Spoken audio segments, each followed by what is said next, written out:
एक दंपत्ति को विवाह के 11 वर्ष पश्चात बहुत प्रार्थनाओं के बाद एक पुत्र की प्राप्ति हुई। वे दोनों बहुत ही खुश थे। इसी तरह 2 साल बीत गए। एक दिन पिता बहुत ही जल्दबाजी में अपने ऑफिस के लिए निकल ही रहा था कि तभी उसकी निगाह सामने दवाई की एक खुली हुई बोतल पर पड़ी, जिसे रात को ही उसने पिया था और वह खुली छूट गई थी। उसने हड़बड़ी में अपनी पत्नी को आवाज देकर बोला कि दवाई की बोतल खुली पड़ी है, उसे उठा लेना।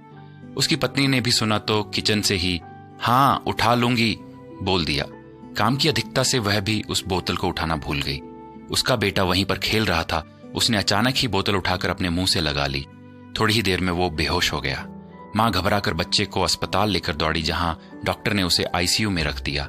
मां का सोच सोचकर बुरा हाल था कि वह बच्चे के पिता को क्या जवाब देगी। उसे लग रहा था कि वह उसे बहुत डांटेगी।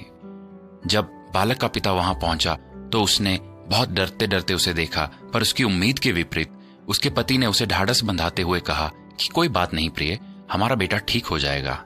महिला ने रोते हुए उससे कहा कि मैं बहुत डर गई थी कि आप मुझे डांटेंगे। इस पर पति ने कहा कि प्रिय, मैं तुम्हें क्यों डांटूं, गलती तो मेरी भी है ना।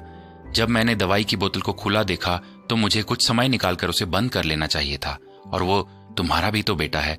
अगर मैं तुम्हें ही दोष देने लगूं तो तुम्हारा और मेरा दोनों का कष्ट बढ़ जाएगा।